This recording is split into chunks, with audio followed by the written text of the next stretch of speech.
Y'all ready, YouTube? What is up, everybody? This is Livy Intention with your host, Libby. I am excited to get this episode started. I actually, just gonna be real with you guys, I switched it up literally like 2 seconds ago on deciding what I wanted to talk about. I was going to talk about the idea and the Christian idea specifically of taking every thought captive and biblically what that looks like. And we'll still talk about that. I definitely don't want to ignore that idea or that topic really because that's a really good one. But I actually just wanted to share just lately what the Lord has been doing in my life and even just parts of where I've fallen short. I just think that, again, this podcast is a journey, mostly for me, just to try to wrestle with articulating what I've been learning and articulating certain Christian topics in a good way. Um, and for me just to learn how to do that and share what I've been learning as well in Christ, and to be a little bit more of an external processor rather than all internal, because that's definitely how I would be comfortable rolling with for the rest of my life. And so to kind of challenge myself to be an external processor. So just a reminder of that. That this is the whole point of this podcast, mostly for me, a reminder that that's the point of the podcast for me. But yeah, and so this episode is really just what the Lord's done in my life. And like I said, what I've kind of been wrestling through and struggling and also growing really in.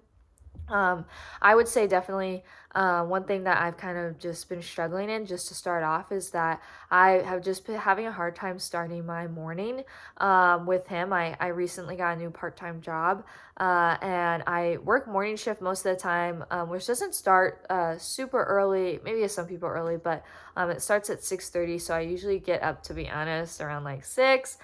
Sometimes I'll start at 6 and I'll wake up at 5:30, but either way, I'm waking up 30 minutes before I have to be somewhere, and really 15 minutes before I have to leave. Which I know for some people that sounds insane. If I have to shower, I'll wake up at like a good hour, 45 minutes earlier. But before that, I usually literally will just like brush my teeth, do my skincare routine. Sometimes, most of the time, no, just to be honest. Put clothes on and then race out the door and maybe grab like a granola bar or, I don't know, a frozen waffle for breakfast. Um, and that I have been doing for years, honestly, inconsistently, thankfully, because in the other mornings, the Lord's just blessed me with taking it slow and reading His Word first, listening to worship music just to set my heart and my mind on the right things. But lately, especially starting with this new part-time job, I just didn't get into that habit or schedule immediately, and instead I just got into the habit of sleeping as much as I can and then running out the door. And for me, I think that's really created, for one, just a distance between me and the Lord, because we're not meeting every day. I'm not, just like with a close friend, if you don't hang out with them, or now I know in the age of social media, if you don't text them or FaceTime them or call them or DM them or comment on their story, whatever the thing may be, you kind of lose touch and you kind of forget who they are, especially because they're probably growing and changing, and they are going to forget who you are a little bit. And so same with kind of, same but different with my relationship with the Lord. When I don't meet with him, I start to forget who he is, and forget his truths. I know this specific passage, maybe I can find really quick, but it's in James. I know when I was younger, I memorized James. That's not a flex, it's just something that I remember. And so I know this passage is in James, I'm for sure on that. I can't remember if it's in maybe James 1, but I'm having a hard time finding my Bible. My Bible drills are lacking here. But basically, it says that there's like an example of this man looking into the mirror. Here it is. Here we go. I stuttered enough so I could find it. But it's talking about, I believe it's hearing and doing the word. So just listening to what the word has to say versus listening and then applying it to your life. And so I swear this kind of ties into the thought that I have. But it says in James 1, starting in verse 22, but be doers of the word, not hearers only, deceiving yourselves. For if anyone is a hearer of the word and not a doer, he is like a man who looks intently at his natural face in a mirror. For he looks at himself and goes away, and at once forgets what he looks like. But the one who looks into the perfect law, the law of liberty, and perseveres, being no hearer who forgets, but a doer who acts, he will be blessed in his doing. And that was until verse 25, so 22, 25. And so I was just reminded of that verse of being basically, if I'm not just being a doer of the word, but being in the word, because that's kind of where you start, to be a doer of the word. I'm gonna forget.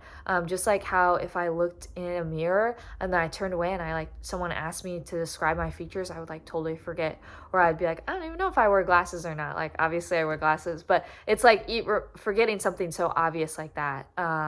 And so that scripture I was just reminded of right now, probably by the power of the Holy Spirit, because that's what I feel like I was doing lately, is that I was, even if I did get a chance to read the word in the morning, which was probably fewer occasions than what I really need to be spiritually fed, I was reading the word and then immediately forgetting what I read, and it didn't apply to my day. I didn't meditate on it throughout the day. I just kind of read it and then checked it off my to-do list and moved on to the next thing. And just doing that for a few, 2 months really, or a month and a half, however long I've had this job, honestly, I can just see so much bad fruit produced in me. I had someone tell me a while back, or I think I was at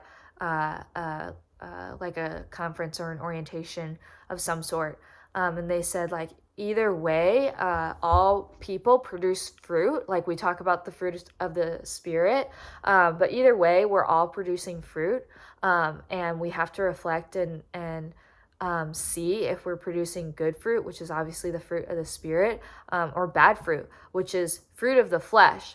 And this was a new concept to me, and I was like, fruit of the flesh, and I was like, what is that? What's going on? One of my small group girls calls them, or if you don't want to call them fruit because you don't want to align too closely to the fruit of the spirit, you can call them the vegetables of the devil, is what she said, which I thought was kind of funny. Shout out to her. But yeah, vegetables are good for you though, so I don't know where that happens. But anyway, but either way, we're producing bad fruit. If we're not, it's not like we just don't produce fruit, we're either producing good or bad. And some bad fruit is just being quick to anger, gossiping, just having a jealous heart. If you kind of think of all the opposites of the fruit of the spirit, maybe instead of being, I was thinking of one that I saw in me, instead of being self-disciplined, which I know the Holy Spirit puts in me because I surely don't have that. I was kind of lazy. After this is a part-time job, but after I'd work, I would just kind of watch Netflix. I'd clean up around my space or my area, but not really do anything of value, to be honest, that would push me towards Christ. Earlier this year, I was really good about reading a book a month that was usually geared towards Christianity, or was focused around a Christian topic. And kind of once I started, and even before I started this job, I just kind of fell off of that. And so I hope to pick that up again, maybe today, maybe after this podcast. I hope so. Lord, give me strength. But yeah, and so that was one of the bad fruits that I was producing, was just laziness, honestly. And not doing those things because I'm a Christian, that's what I do, but doing those things because that's what my heart desires. Because when you're so filled, sorry, I think that's the trash truck. When we are so filled in the word and in the Lord, I feel like you just naturally the Lord puts in your heart things that he desires, which is such a miracle in itself. Sanctification, guys, wow, it is a beautiful process. It's a hard process, but it's a beautiful process. And so that's one of the bad fruits that I felt like I was producing. Another was that I would randomly just get really bursts of anger, which I've actually never experienced before. So that was really unique experience for me. I hope it's unique. I don't want it to be something that reoccurs in me. Maybe it will. I don't know. I'll have to talk to the Lord about that. But I was getting bursts of anger or frustration. And that anger was rooted in just being impatient. And so I was not being patient at all, and being very impatient and just getting really frustrated at things, almost to the point where I felt like, you know how you see like, well, maybe you don't, but they're like when little kids throw a tantrum, I felt like I was like working myself up to almost throwing a tantrum, which is so wild because I'm not that old, but I am 24, so put away childish things here. But I felt like that was also growing or producing. That was one of the bad fruits that I was producing. And I say all of this not to like for you to pity me or be like, wow, this girl really needs prayer. Although I do, so I'd love for you to pray for me. But really just to show you that this just me being a believer, and the process of sanctification is not my own doing at all. And to remind myself of that. The last thing I have to share concerning like kind of producing bad fruit is that I could tell that I was growing in myself a lot of pride. It's kind of like it's very complex, so I won't go into it all, but I'm starting to kind of hash it out myself, just kind of a little internally processing. Maybe I'll journal about it later, or talk out loud to the Lord about it. But I just noticed a lot of pride kind of in my materials, or being the things that I have. And a couple months ago, I think I don't know if I actually meant this prayer, but the Lord meant it, so that's good. But I asked him just to like humble me, because I could kind of sense this pride that I had in thinking that maybe I was better than people, whether it was because I had a nicer car, which is ironic, which I'll get to in a second, or even just being like, oh, I know exactly what I want to do in my life, and other people don't, or things like that. And sometimes I'd have those thoughts, and even in those moments, I kind of be like, I probably shouldn't think that. But I wouldn't really like stop and be like, whoa, like, why am I thinking this? What's this rooted in? And just kind of reflecting, and asking the Lord to take it away. I didn't ask him to. I just kind of was like, oh, shouldn't think that, and then just moved on. And so kind of to backstep a little bit, I've been having some car issues, and I had a car that was salvaged. That was the first car that I bought with my own money for the most part. And then I've been borrowing my parents' car, which is their third car, which is already a huge blessing.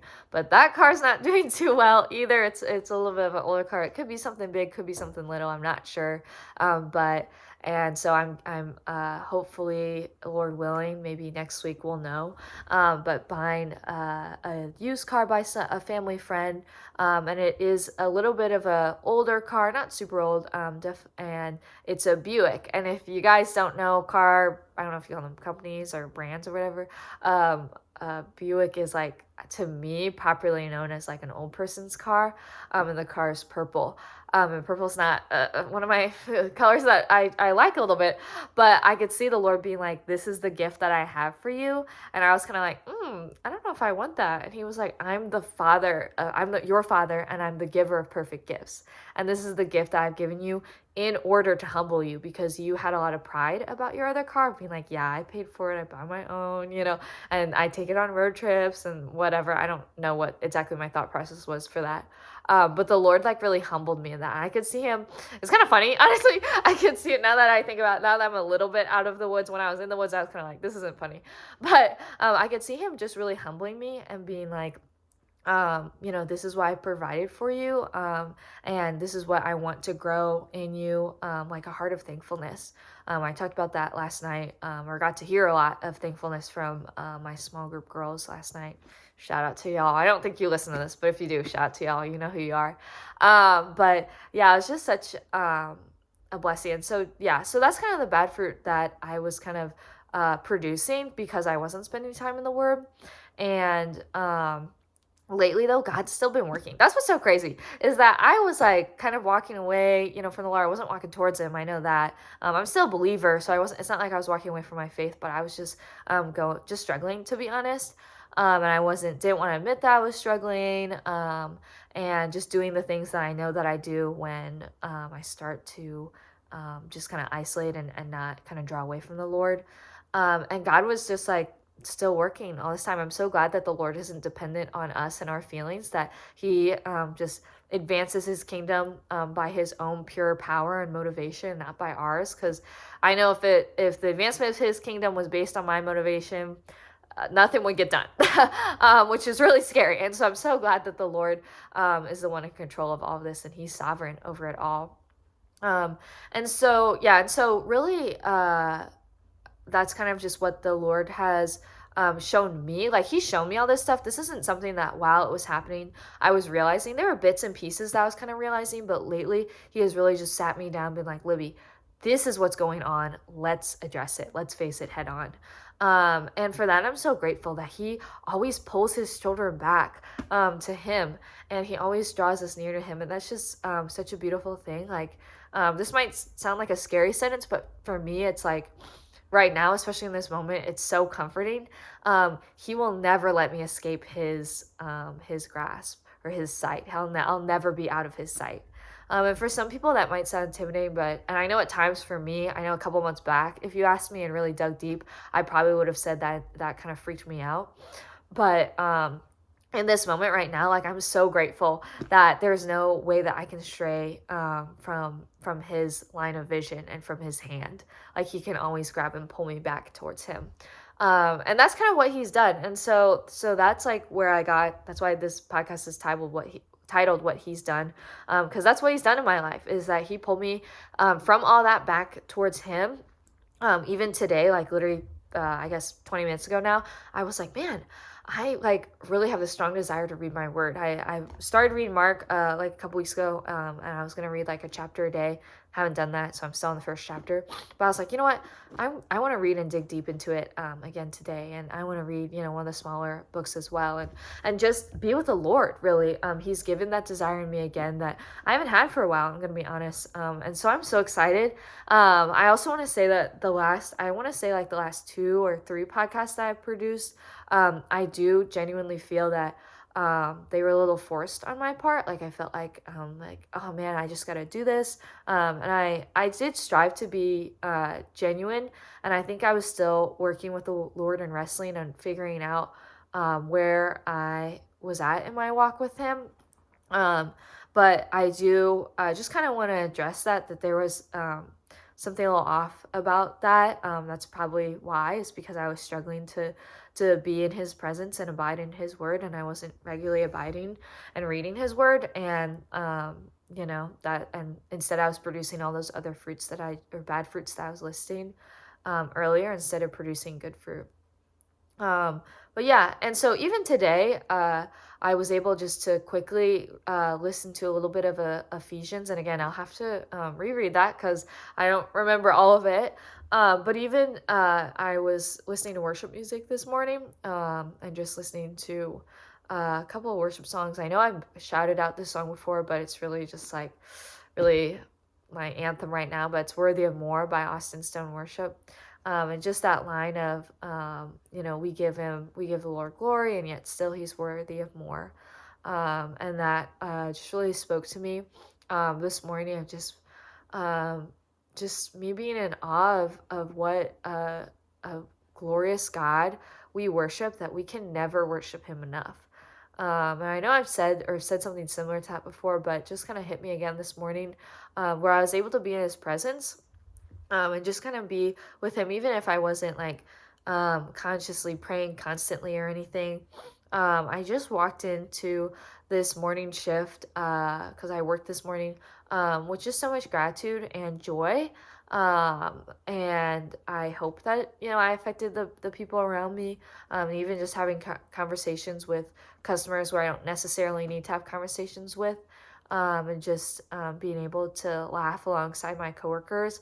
And just being a human really in that way was just such a blessing that the Lord has given me, and just being in a community. So yeah, so that's kind of what the Lord's been doing in my life. There's so much, even just this past couple months, or even this past 2 weeks, that I could talk about and dive into more. But I wanted to keep this episode a little bit shorter. It's not that much shorter, but a little bit shorter, just because I know I could just ramble on and on. But I just want to challenge whoever is listening to this. If you're struggling just to see how the Lord is working in your life, or struggling to be grateful for the season of life that you're in, I just encourage you to tell him that, to tell God, like, hey, I'm struggling to be in your word, and I don't want to be in your presence, but I ask that you created me a desire to be in your presence. Because just like it says, I believe in Mark 12:34 to 35. Let me see if I'm right. I could be wrong. Really quickly. Definitely not that. Maybe it's Mark 14. Let's try again. Mark 14. No, not that one either. That's awkward. So I don't remember which verses these are in the Bible, but I swear, or maybe I shouldn't swear, but I believe it's in the Bible. Let me see if I have it. Mark 11. Mark 11. Here we go. Mark 11:24. There we go. I knew it was somewhere. Mark there. That's a plus there. I'm still getting better at these sword drills. But Mark 11:24, and I encourage you to read the whole chapter. Maybe I will. And I hope I'm not taking this verse out of context. I feel like maybe someone's mentioned it that I might be. So I hope not. But it says here, therefore I tell you, whatever you ask in prayer, believe that you have received it and it will be yours. I actually think I shared this verse last week, now that I think about it. Could be wrong. But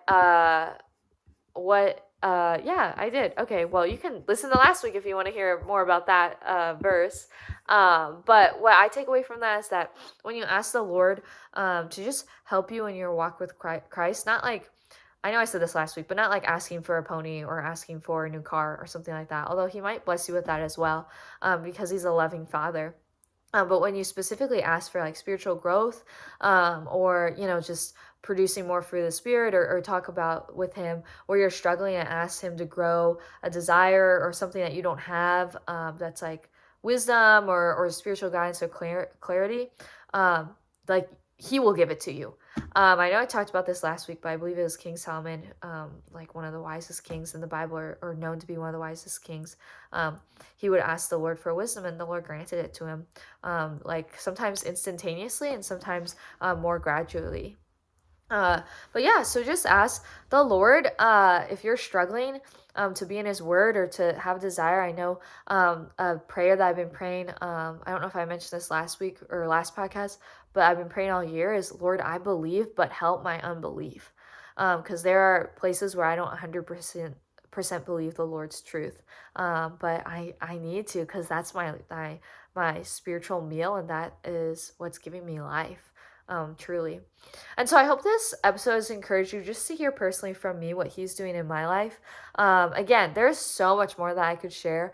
If you want to hear more, please feel free. I definitely want to do similar episodes like this throughout this like year journey where I do podcasts, just to show and to show me, I guess, my future self, and for me to reflect on these episodes of just what the Lord's done. And I really hope this is encouragement for you. And I hope you guys have a great day wherever you are. And please let me know what I can be praying for you, because I would truly love to pray for you, and you would be helping me learn how to be a prayer warrior, because that's something I definitely want to grow in as well. So I'll ask the Lord for that, and I know I'll receive it. But hope you all have a good one, and I'll see you next episode. Bye, y'all.